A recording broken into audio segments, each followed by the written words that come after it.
Alors, aujourd'hui, j'avais prévu de parler d'un film d'horreur. Aujourd'hui, j'avais prévu de parler d'un film d'horreur, mais finalement, changement de programme parce que j'ai regardé un autre film d'horreur hier soir. Hier soir, j'ai regardé un autre film d'horreur que celui que je voulais regarder. Donc, aujourd'hui, on va parler du film Haunt. Donc, Haunt est un film d'horreur qui est sorti en 2019, qui a été réalisé par les producteurs et réalisateurs de A Creator's Place et qui a été produit par Eli Roth. Donc, Eli Roth, je vous en avais déjà parlé dans nombreux de ses films, comme par exemple Green Inferno et Knock Knock et beaucoup d'autres films. Bref, Eli Roth, on en avait déjà parlé sur ma chaîne avec Knock Knock et avec le film Green Inferno. Aujourd'hui, Eli Roth revient à la production et non pas à la réalisation du film Haunt, qui raconte l'histoire de quatre adolescents, enfin d'une bande d'adolescents, je pense qu'ils sont quatre, qui s'arrêtent sur la route, enfin qui vont à une fête et sur la route, ils s'arrêtent parce qu'il y a une grande pancarte illuminée qui dit Maison hantée, attraction. Et cette maison hantée, quand ils arrivent et qu'ils finalement changent d'itinéraire pour aller à cette maison hantée, euh, ils se retrouvent à l'intérieur et à l'intérieur, on promet de réaliser leurs peurs les plus enfuies. Euh, j'ai beaucoup aimé ce film parce que le personnage principal, Parker, qui est une fille, hein, c'est une femme, euh, je n'ai rien contre les prénoms mixtes, hein, c'est juste que je précise que c'est une femme, parce que certains peuvent penser que Parker est un homme. Mais le personnage principal, Parker, est très intriguant dans le film Haunt, parce qu'en fait, il est un peu. Il est même plus que principal. C'est comme si toute l'attraction du film se concentrait sur ce personnage-là principal, et ce n'est que celui-là qui va avoir une réelle histoire. Les autres sont un peu là pour jouer le rôle des amis. J'ai beaucoup aimé la manière dont l'horreur est amenée dans le film, parce que il y a un passage, par exemple, il y a un passage, par exemple, dans le film où ils doivent jouer à ce jeu où tu dois mettre ton bras, enfoncer ta main dans un endroit que tu vois pas, dans une, dans une cavité, dans, une- dans un trou, certes, dans un endroit sombre, et tu dois enfoncer ta main et essayer de découvrir ce que c'est uniquement au toucher. Et il y en a un qui met son bras dans ce trou, dans cette cavité, et en faisant semblant de plus savoir retirer son bras, il commence à rigoler et à dire non, c'était une blague, je rigolais. Et à côté, il y a deux de ses amis, il y a deux jeunes filles qui doivent essayer à leur tour de mettre leurs mains.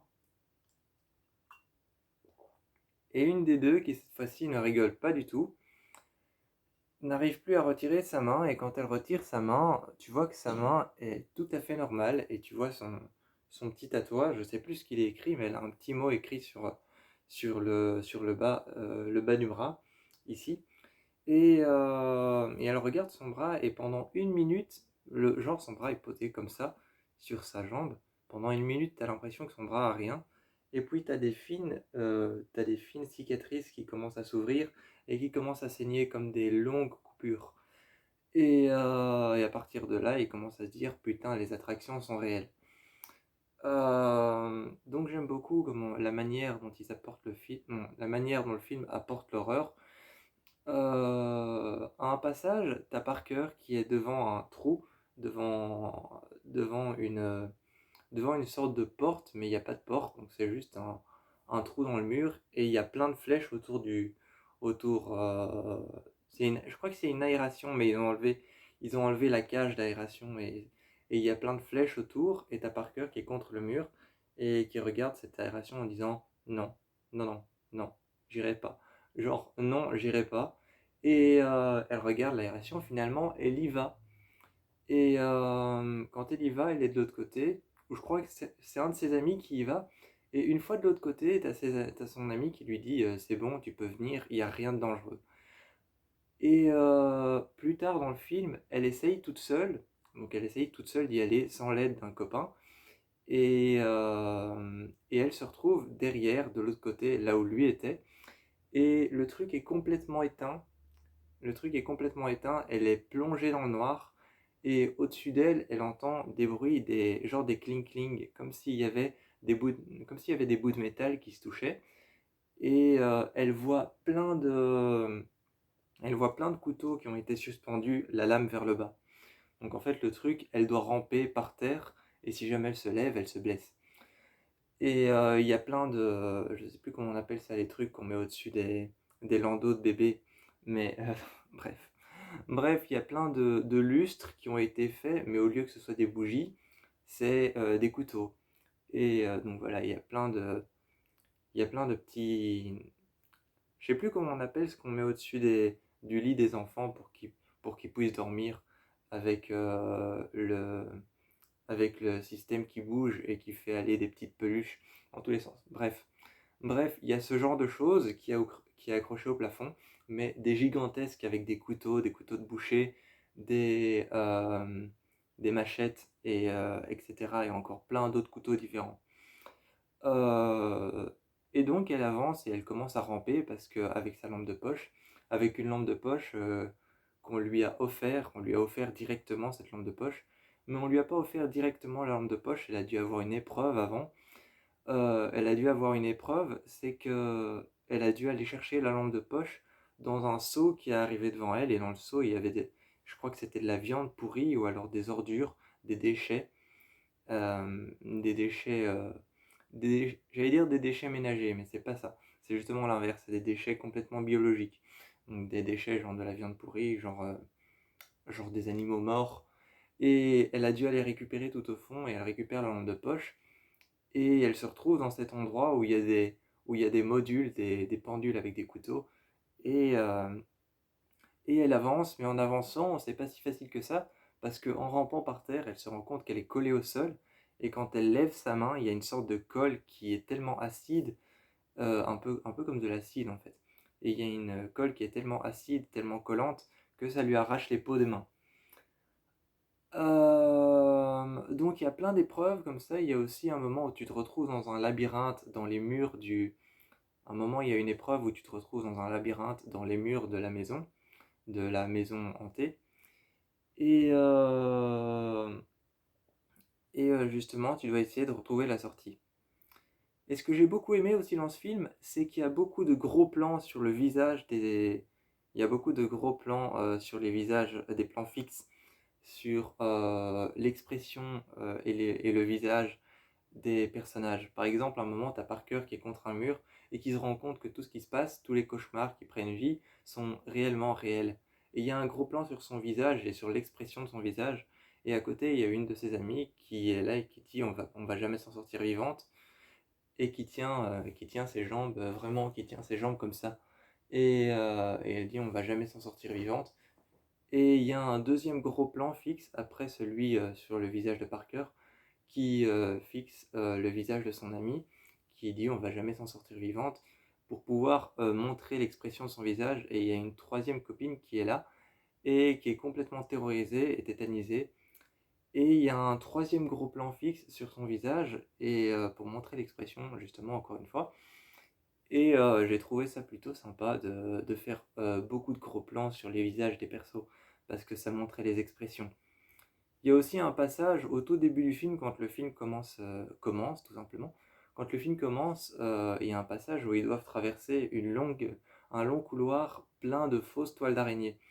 Mais c'est seulement au bout du couloir que toute la bande va remarquer que c'est des vraies toiles d'araignée et qu'il y a une seule petite araignée. Il y a un gros plan, il y a un gros plan dessus, un plan en zoom sur la petite araignée, et c'est une sorte de petite araignée tigrée, mais toute petite, genre comme on a dans les maisons. Comme on a dans les maisons, c'est une sorte de petite araignée tigrée avec un gros abdomen derrière et une petite tête, et ses huit pattes qui sont tigrées noires, qui sont tigrées noires, orange et brun. Et t'as un zoom, un plan fixe sur cette petite araignée. Et là, tu te rends compte que c'est pas des fausses toiles d'araignée. C'est cette petite araignée là qui a fait toutes ces toiles d'araignée. Et j'aime bien aussi le film parce qu'il commence par une création. Le film commence par la création de la maison hantée. Et t'es complètement dans le noir et tu vois des mains qui viennent se déposer devant toi, qui viennent déposer des bouts de métal qui sont chauffés et une personne qui appuie avec un marteau pour plier le bout de métal. Et donc tu es saisi par les coups de marteau. Après, il y a un coup de, après, il y a un coup de visseuse et tu es saisi par le coup de visseuse.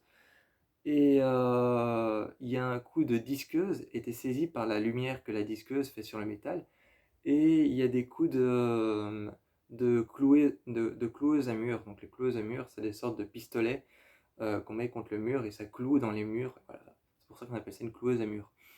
Et t'as un coup de cloueuse à mur et t'es saisi par tous ces instruments, par tous ces instruments mécaniques. T'es saisi par tous les bruits qu'ils font pour construire la maison. Et par contre, ce qui m'a fait chier, ça, c'est quelque chose qui me fait chier dans les films d'horreur, c'est les films d'horreur c'est d'ailleurs c'est vraiment un film d'horreur qu'on peut comparer au film d'horreur Hellfest, qui est sorti en 2019, en 2018 ou 2019. Mais le film d'horreur Hellfest, c'est un peu la même chose. C'est une bande de jeunes qui se retrouvent au Hellfest, qui est un festival de musique hard rock et un festival de musique rock'n'roll. Donc en France, c'est un festival français de musique rock'n'roll et de musique hard rock. Et aussi de musique trash metal. Mais dans le cas du film d'horreur, le Hellfest est un festival où il y a justement, c'est un festival qui promet de réaliser toutes tes peurs les plus sombres et toutes tes peurs les plus enfuies, à condition que tu les dises aux personnes qui s'occupent du Hellfest. Et justement dans le film Hellfest, eh bien, ils disent de, je crois qu'ils disent de quoi ils ont peur, ou alors c'est le Hellfest qui réalise leur peur en allant chercher dans ce dont ils ont peur. Et, euh, et dans le Hellfest, en fait, au début du film Hellfest, tu vois la première victime qui était là avant eux. Et puis ensuite, dans le film, plus tard, tu la revois se faire agresser par un tueur. Là, c'est pareil. T'as l'impression que le film veut te promettre qu'il va faire peur en te montrant la première victime qui était là avant les victimes principales du film et qui est en train de se faire agresser. Donc, t'as l'impression que le film veut te promettre qu'il va faire peur en montrant la victime qui était là avant eux se faire agresser sous les yeux des personnages principaux du film. Et, euh, et donc, finalement, comme c'est comme s'il voulait te promettre, comme c'est comme s'il voulait te promettre quelque chose, et bien finalement ça fait plus si peur que ça. Et bien Haunt, c'est la même chose. À un moment, ils arrivent à un passage où t'as une grande bâche opaque qui s'ouvre, et il y a une fille par terre. Je crois que c'est même une de leurs amies, une de leurs copines, qui avait été attaquée par je sais plus quoi. Je crois que c'était plein de petites araignées, des mouchettes et des mouches qui étaient tombées sur elle quand elle avait essayé un piège où elle était enfermée dans une pièce qui avait la forme d'un cercueil. Et elle était enfermée dedans et il y a une trappe qui s'est ouverte et il y a plein de mouchettes et d'araignées qui sont tombées sur elle. Et justement, dans le film, tu as cette fille qui se retrouve après couchée dans un sac poubelle noir, et tu as cette bâche qui s'ouvre devant leurs amis et ils la voient, et tu as une femme avec un masque, l'un des clowns qu'on verra dans le film, qui apparaît et qui la brûle au fer rouge. Et même si c'est l'une de leurs amies, c'est un peu ce que je viens d'expliquer, comme si le film voulait montrer qu'il allait faire peur. Eh bien, ça, c'est le genre de choses qui m'énerve. Euh, Mais sinon, c'est un chouette film d'horreur. C'est un film d'horreur crime. C'est un film d'horreur crime parce qu'à la base, en fait, la maison hantée a été conçue pour faire croire aux personnes qui vont venir que ça va être une maison hantée qui promet de réaliser toutes leurs peurs. Mais c'est une maison hantée qui a été réalisée à la base, qui a été réalisé et insonorisé pour pas qu'on entende les cris, pour pas qu'on entende les hurlements et pour qu'on pour qu'on puisse commettre des crimes à l'intérieur et tuer des gens. D'ailleurs, juste quand ils arrivent et que tout le monde est encore dehors et qu'ils confient leurs effets personnels, donc leur GSM, aux personnes, aux clowns, t'as un clown qui fait un truc super effrayant. Il met ses deux mains comme ça en avant et il y a une des filles qui s'avance et qui dit, et il ouvre sa main et il fait comme ça. Et puis alors, je crois que t'as la jeune fille qui dit hilarant. T'as la jeune fille qui dit hilarant, genre super marrant. Et puis après, elle touche l'autre main et lui il fait ça et il fait. Et en fait, dans les deux mains, il n'y a rien. Et puis après, t'as la jeune fille qui la regarde un peu avec un regard genre pourquoi. Et lui, il vient chercher derrière son oreille et il fait apparaître une clé. Et il donne la clé et là, les attractions commencent. Et juste quand il leur donne la clé et qu'il fait apparaître la clé derrière son oreille, il y a un hurlement qui surgit de la maison, mais de l'intérieur de la maison. Donc, t'as un hurlement de fille, un hurlement de femme, comme si quelqu'un se faisait agresser, qui surgit de la maison. Mais ça s'entend quelque part. Ça s'entend quelque part que c'est un enregistrement parce que c'est une maison hantée. Et comme c'est une maison hantée, quelque part c'est grillé, donc tu te dis c'est un enregistrement. Mais t'as quand même un petit doute parce que c'est un film d'horreur et qu'à l'intérieur les personnes se font assassiner, donc t'as quand même un petit doute. Et c'est ça qui est très oppressant et très flippant. Donc ils y vont et ils se retrouvent après dans un cauchemar sans fin à essayer de sortir de là. Et j'aime beaucoup la fin du film aussi où il y a à la fin du film il y a un screamer où t'as Harper qui revient à la maison de sa mère parce que dans la maison de sa mère il s'est passé quelque chose, mais je vous laisserai découvrir son histoire. Et derrière elle, il y a le clown qui surgit quand elle fait un câlin à sa mère. Il y a le clown qui surgit à l'intérieur de la maison et elle se réveille à l'intérieur de l'hôpital, dans son lit d'hôpital. Et t'as une infirmière qui vient lui dire calmez-vous, c'est pas grave, vous êtes encore sous le choc. Et plus tard dans le film, elle revient à la maison chez elle. Chez elle, plus tard dans le film, elle revient à la maison. Et t'as le clown qui arrive en même temps qu'elle. T'as le clown qui arrive en même temps qu'elle. Et le clown est confronté au même piège qu'il avait construit pour elle avec les couteaux. Et il se retrouve collé au sol. Et quand il se retrouve collé au sol, t'as Harper qui arrive. Et vous voyez les fusils qui sont accrochés sur des grandes plaques en bois comme où on accroche comme là où on accroche les têtes d'animaux empaillés.